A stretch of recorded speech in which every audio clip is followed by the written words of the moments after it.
Yahoo! Welcome, my beautiful brothers and sisters, fellow radiators of love, to Astro Fenixx, flying into the moment once again and radiating love as always. And welcome to your moon in Virgo transit video for the 22nd of January, the 24th of January of 2019. Trust. Trust has come up. And it was funny because initially the first thing I heard was one step forward. It's interesting how a dog barked as soon as I said one step forward. But it's letting me know that trust is actually very important here. Because it's going to be hard to take a step forward if we do not trust. Why? Because the moon is in Virgo. And that means that we are all going to be agonizing over the perfection of how we believe and think life should go. Right? The moon in Virgo is going to be opposing this Pisces energy. It's going to be opposing Neptune. It's going to be opposing Chiron. And yes, it is making a trine to the Capricorn energy.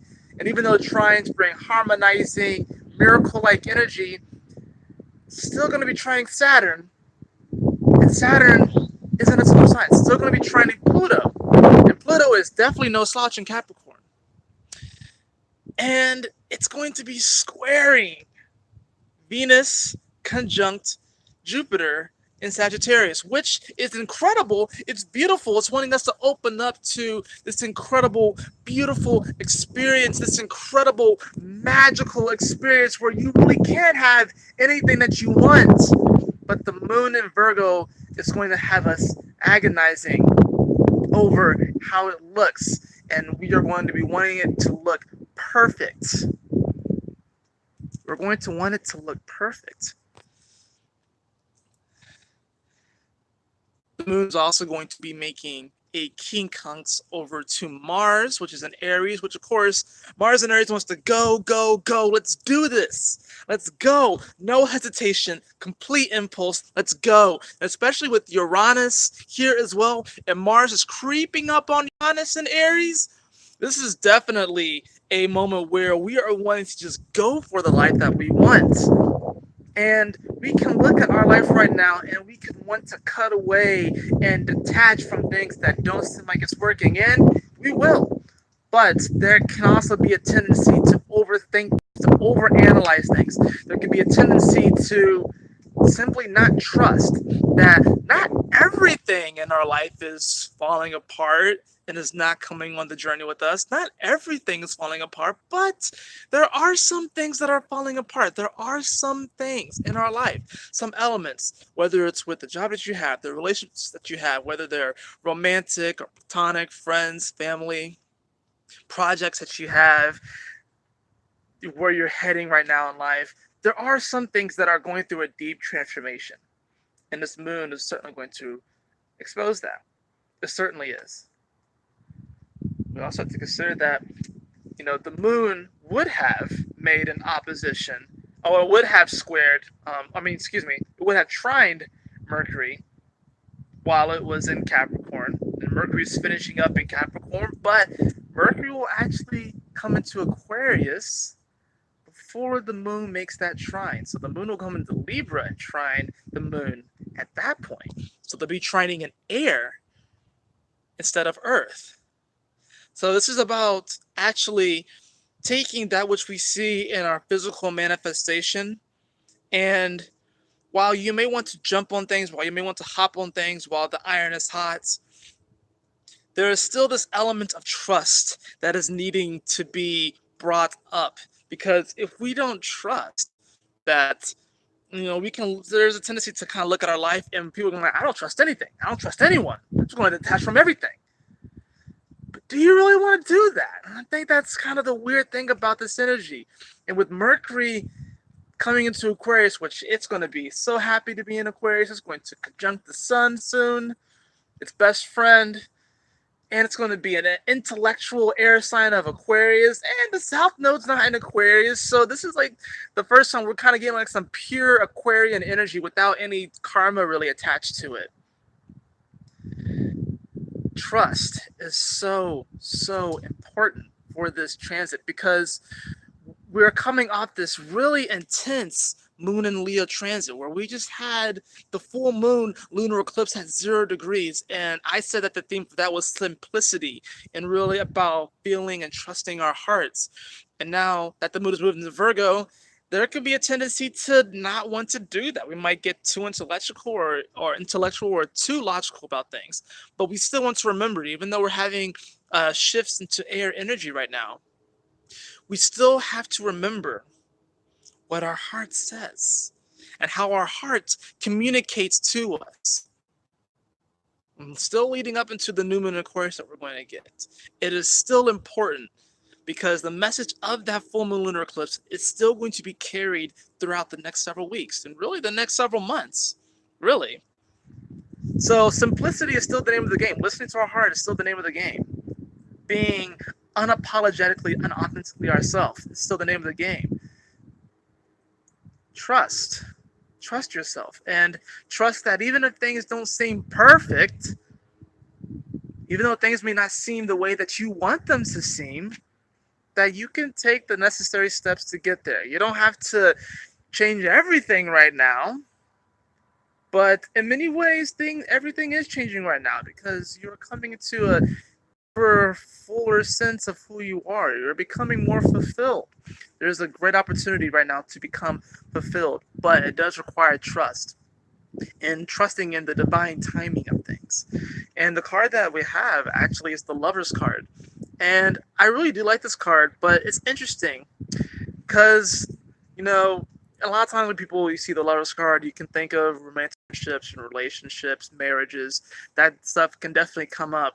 But what's interesting about this is that, a lot of times I've been seeing online, it's like, in order for real marriages and real relationships to work, it can't just be man and woman. It has to be man, God, and woman. And you can't have a marriage without God being in the center of your relationship. And I'm like, that's true, but I'm going to play Aquarius advocate right now. I'm going to say Aquarius advocate because it's funny because the Lover's card and the Devil card have the same thing. It's either you have an angel in between the two lovers or you have the devil in between the two lovers.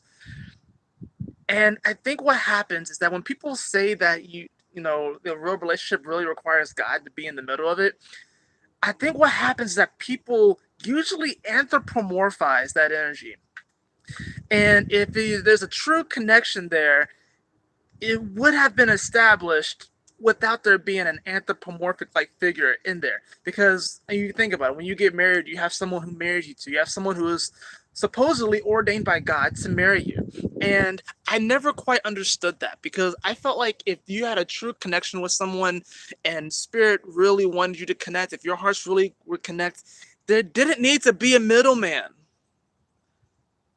And there doesn't need to be a middleman because if it is true, then it's going to be the spirit and goddess force that comes through you and that individual that connects. So there wouldn't need to be a middleman because you are of that essence. You are of that energy.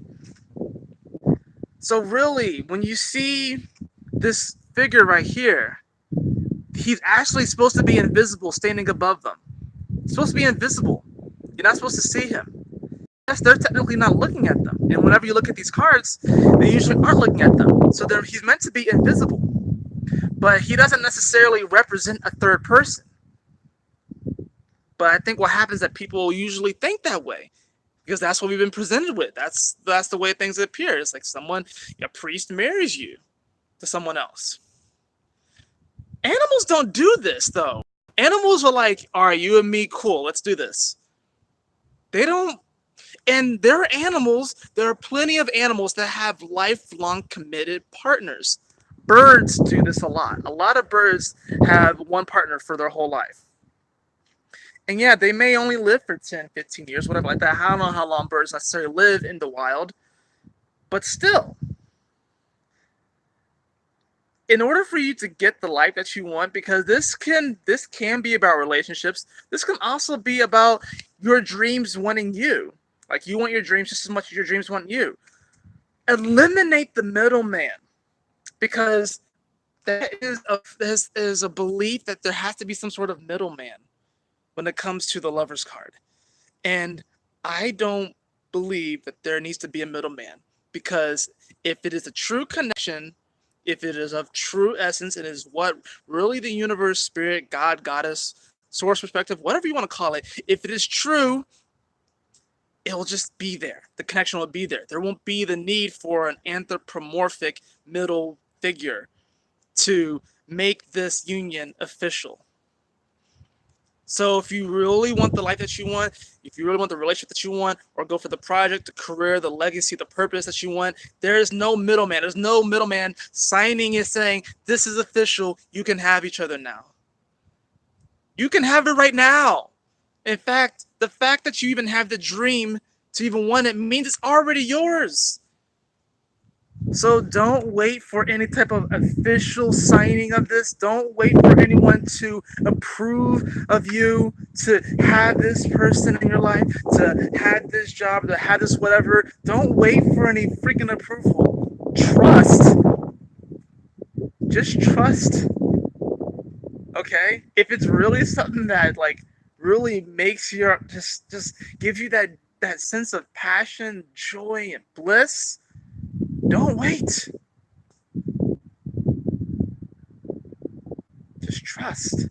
But don't wait. It's weird. It's kind of a weird thing where it's like trusting before you make an action, or whatever like that. So it's seeing this message may seem a little contradictory. I'm saying like, if you really want to go for it, but trust. And it's like there's an element of acting on impulse and simultaneously not acting on impulse.